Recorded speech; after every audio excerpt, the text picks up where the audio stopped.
साथियों, फाइनली आप सभी का जीआईसी लेक्चरर प्रीलिम्स का एग्जाम आ चुका है।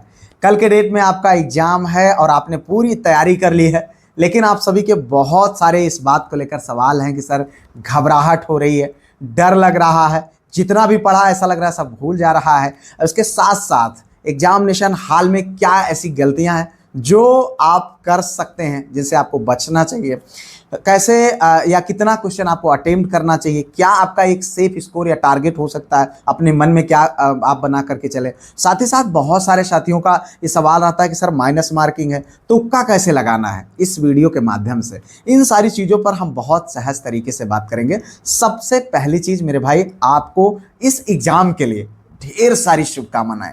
बहुत मेहनत और बहुत दिनों के बाद आपको इतना बेहतरीन अवसर मिला है, जिसको भुना करके आप अपने लाइफ को बिल्कुल बदल सकते हैं। तो ये आपके लिए पहली सीढ़ी है और इसके लिए मैं आपको यही सलाह दूंगा कि जो पिछला आपका बुरा अनुभव है उससे आप सीख लेकर के इसको अच्छे में आपको कन्वर्ट करना है। देखो, हम बहुत सारे लोगों को जानते हैं और बहुत सारे लोग इस बात को लेकर के मैसेज भी करते हैं कि सर तैयारी तो बहुत अच्छी थी, लेकिन एग्जामिनेशन हॉल में हड़बड़ाहट हुई, डर की वजह से, घबराहट की वजह से हमारा पेपर अच्छा नहीं गया। आखिर ये चीज़ें आपके लिए सिर्फ और सिर्फ हानिकारक है, नेगेटिव हैं, जिनको आपको दूर रहना है, करना है अपने आप से, क्योंकि इनसे आपका भला नहीं होने वाला। और ये बात आप अच्छे से जानते हैं कि आपका भला किस चीज़ से हो सकता, और जिस चीज़ से भला हो सकता उसी पर आपका फोकस होना चाहिए। इसके लिए जितना भी आपने पढ़ा है, जो भी आपने पढ़ा है, बहुत पढ़ा है, पर्याप्त पढ़ा है। अब आपको ये लग रहा है कि यार जीएस का मैराथन कर लूँ, सब्जेक्ट का ये पढ़ लूँ। नहीं भाई, जितना आपने पढ़ लिया है, आज शाम को 7 बजे के बाद बिल्कुल भी मत पढ़िएगा। अब इसके बाद एकदम रिलैक्स रहिए, 7 या 10 कह सकता हूँ। उसके बाद आराम से सोइए और सबसे बड़ी चीज़, अपने इस सेंटर पर समय से पहुँचने का प्रयास करिए, और हो सके तो आज ही की डेट में आप पहुँच जाइए। आराम से जो है मुख्यालय पर आराम करिए, उसके बाद सुबह में रिलैक्स माइंड से एग्ज़ाम देने जाइए। ये आपका पहली जीत होगी। हड़बड़ाहट में मैं बहुत सारे छात्रों को जानता हूँ जो मतलब बहुत मेहनत करे हैं, लेकिन एग्जामिनेशन हॉल में जा रहे हैं, हड़बड़ा रहे हैं कि यार क्या करूँ, कैसे करूँ, कैसे न करूँ। तो थोड़ा सा ये चीज़ें आपके लिए नेगेटिव हो सकती हैं। इसलिए मैं आपको कहूँगा कि भैया देखो, ऐसा है कि आपके पैसे तो बहुत खर्च हो जाते हैं इधर उधर में, लेकिन एग्ज़ाम देते दौरान आप बिल्कुल भी कोताही ना करें। व्यवस्थित कमरा लें, व्यवस्थित तरीके से आप रह करके सुबह में अपने इस एग्ज़ाम के लिए अपीयर हों। अब जब आप अपने इस एग्ज़ाम में जाएंगे, अपीयर होंगे, तो वहाँ पर कुछ चीज़ों को आपको विशेष ध्यान देना है। सबसे पहली चीज़ तो ये बात आपको जानना है कि माइनस मार्किंग है, ठीक है। आपके 120 क्वेश्चन है। क्वेश्चन की संख्या सब्जेक्ट के अकॉर्डिंग, चाहे देखो मैथ है, फिजिक्स है, या इस टाइप के जो सब्जेक्ट होते हैं जिनको सॉल्व करना होता है, उसमें थोड़ा सा टाइम लगता है। नहीं तो 120 क्वेश्चन 120 मिनट के लिए बहुत पर्याप्त होता है। अब उसके लिए आप अगर अपने आप को शांत माइंड से चीज़ों को देख करके, पेपर को एनालिसिस करके अगर आप क्वेश्चन को सॉल्व करेंगे, तो 100% मैं आपको विश्वास दिलाता हूँ कि आप बहुत बेहतरीन करने वाले हैं। उसके लिए सबसे पहला काम करिए, आप पूरे पेपर को एक बार सरसरी निगाह में जरूर देख लीजिएगा, ठीक है, जिससे आपको पेपर के लेवल का अंदाजा हो जाएगा। और जहां से आपके क्वेश्चन आते हो, आप वहां से सॉल्व करना शुरू कर दीजिएगा। पहले घंटे मैं आपको यही सलाह देता हूं कि बिल्कुल भी गोला भरने के चक्कर में ना रहें।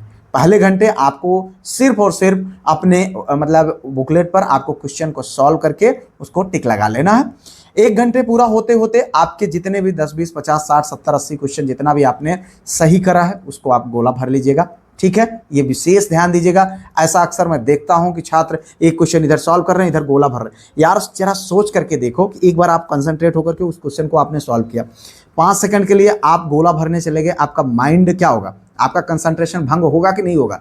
तो क्यों ऐसा करना भाई, आप फटाफट जैसा भी आपका है बुकलेट में आप क्वेश्चन को एक सरसरी निगाह में 120 तक देख जाइए। जितना क्वेश्चन आपका लगे कि हाँ यार हम 50 क्वेश्चन 60 क्वेश्चन सही कर पा रहे हैं, आप उतने को गोला कर लीजिए। और ये ऐसा कर लेंगे तो निश्चित तौर पर आपको एक एडवांटेज मिल जाएगा। आपको लगेगा कि नहीं यार, हमने इतना ऐसा कर लिया है जो मेरे लिए बहुत बेनिफिशियल। उसके बाद आप बचे हुए क्वेश्चन को आराम से एनालिसिस करिए, देखिए, फिर उसके बाद आप सॉल्व करिए।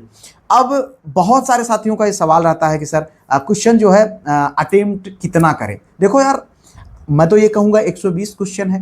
जितने क्वेश्चन आपको आते हो, अगर आपको ये लग रहा है आपके सब्जेक्ट ठीक ठाक है, आपको लग रहा है कि यार 90 क्वेश्चन तक आपने एकदम फेयरली अच्छा कर लिया है, तो उसके बाद फिर रिस्क मत लीजिएगा ज़्यादा।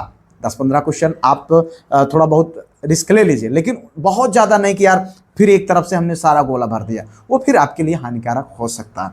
अगर आपको लगता है कि नहीं 90 क्वेश्चन आपने एकदम सही कर दिया है, इसमें गलतियां नहीं हैं, 1-2 क्वेश्चन को छोड़ दिया जाए, तो ज़्यादातर चांसेस होता है कि मेरिट 90 से ज़्यादा नहीं जाएगी। इसलिए मैं आपको यही कहूँगा, उसके बाद आप रिस्क कम लीजिएगा। जो आपको लगे 50-50 का रेशियो बना करके एलिमिनेशन मेथड, पहले आप उन चारों विकल्पों को देखिए। उसके बाद अगर आपको लगे कि यार इनमें से 2 विकल्प नहीं हो सकते हैं, बस 2 ही विकल्प बचे रहे, तो उसमें आप 50-50 में रिस्क जरूर ले लीजिएगा। ध्यान रखिए, रिस्क अगर आपको लेना है तो 50-50% में लीजिएगा। ये नहीं कि आपको कुछ नहीं पता है, बस आप रंगे जा रहे हैं, तो वो फिर आपके लिए बहुत ज़्यादा खतरनाक होगा।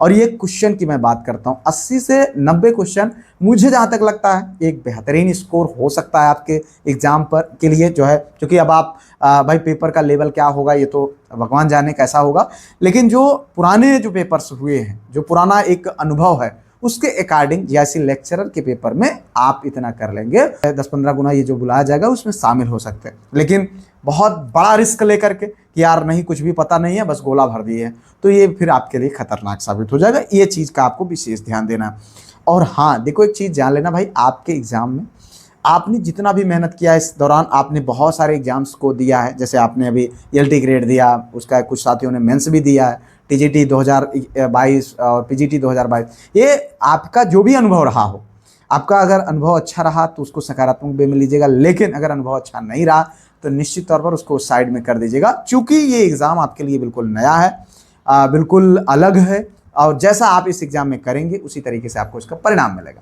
तो ये चीज़ें आप इतना जानते भी हैं, बहुत अनुभवी हैं आप सभी लोग, काफ़ी बहुत सारे एग्जाम्स दिए हैं। आखिरकार घबराहट से, डर से, पैनिकनेस से कभी भी किसी का कोई भला नहीं हुआ। तो इस चीज़ को साइड में ही रख करके अपने आप को लेकर के जाने का प्रयास करें। देखो चीज़ें इतनी आसान नहीं होती, हम बिल्कुल जानते हैं, हमने भी कई सारे एग्जाम्स दिए हैं, हम जानते हैं। स्वयं मैं अपने एलटी ग्रेड के एग्जाम में बहुत ज़्यादा परेशान था, ठीक है, लेकिन हमने देखा उसका क्या परिणाम होता है। कई ऐसे क्वेश्चंस होते हैं जो आते हुए भी गलत हो सकते हैं, तो इसलिए उसका आप खुद गड्ढे में कूदने से बेहतर है कि अगर किसी का अनुभव है जो आपके काम आ सकता है, उससे आप सीख लें और कोशिश करें कि अच्छी नींद लें प्रॉपर तरीके से, बेहतरीन माइंडसेट के साथ। अगर आप अच्छे माइंडसेट के साथ कि एग्ज़ाम में पहुंच गए तो फिर आपका काम आधा हो चुका है। और दूसरी चीज़, आपने जितना भी अभी तक पढ़ा है, अगर आपको लग रहा है कि सब भूल गया तो कह दो कोई बात नहीं, हम सबको बुलाएंगे जब मौका मिलेगा। यानी एग्जामिनेशन हॉल में ऑप्शंस होंगे, आराम से चीज़ें आ जाएंगी सामने। इसलिए बहुत ज़्यादा ये मत सोचिए कि यार अब तो मुझे सब कुछ भूल गया है, अब मैं कैसे कर पाऊँगा, मतलब याद कर रहे हैं बन ही नहीं रहा, इन सारी चक्करों में ना पड़िए। जब आपका माइंड शांत होगा, जब आप क्वेश्चन आपके सामने आएगा, ऑप्शंस आपके सामने होंगे, तो 100% आप जो है उसको याद कर पाएंगे। अगर नहीं भी होगा तो 50-50% में आपका आ जाएगा चीज़ें, ठीक है। तो 2 ऑप्शन तो आप आराम से एलिमिनेट कर पाएंगे, तो उस 50 में आप रिस्क ले सकते हैं। लेकिन ज़्यादातर चांसेस है कि चीज़ें आपको आसानी से याद हो जाएंगी। इसलिए इस बात को सोच करके अपने आप को, ना तो आपको पैनिक करना है, ना तो आपको घबराना है, ना तो अपने आप को डीमोटिवेट करना है, क्योंकि अब आपके पास सिवाय सकारात्मक हो करके अपने इस एग्ज़ाम में पार्टिसिपेट करने के कुछ भी आपके पास नहीं है। और यही सबसे बेस्ट तरीका है, क्योंकि एग्ज़ाम में घबराएंगे तो फिर सिवाय खोने के कुछ भी मिलने वाला नहीं। इसलिए पाना है, खोना नहीं है, ठीक है। हमारी शुभकामनाएं आप सभी के साथ में, ईश्वर से प्रार्थना करते हैं कि आप अपने इस एग्ज़ाम में अपना बेहतरीन दें और निश्चित तौर पर आप अपना सिलेक्शन प्राप्त करें। उसके बाद मेंस आप लिखें, मेंस आपका सब्जेक्ट का होगा। मैं आपको हमेशा कहूँगा कि देखो यार, रिस्क तभी लीजिएगा जब अगर आपके क्वेश्चन बहुत ज़्यादा गलत हो, आपको पता ही ना चल रहा हो, 50-60 क्वेश्चन आ रहे हों, उसके बाद आप फिर अंधा रिस्क ले लीजिएगा। लेकिन अगर 90+ आप स्कोर कर रहे हैं तो फिर सूझबूझ के साथ आप रिस्क लीजिएगा, ये बात आप समझ लीजिए। फिलहाल हमारी शुभकामनाएं आपके साथ में है। मिलते हैं किसी और वीडियो में। उससे पहले वीडियो को लाइक, चैनल को सब्सक्राइब, हाइप करके अपने दोस्तों में जो एग्ज़ाम देने जा रहे हैं उनको ज़रूर शेयर कर दीजिएगा, ठीक है। मिलते हैं किसी और वीडियो में, तब तक के लिए जय Hind, Vande Mataram, best of luck.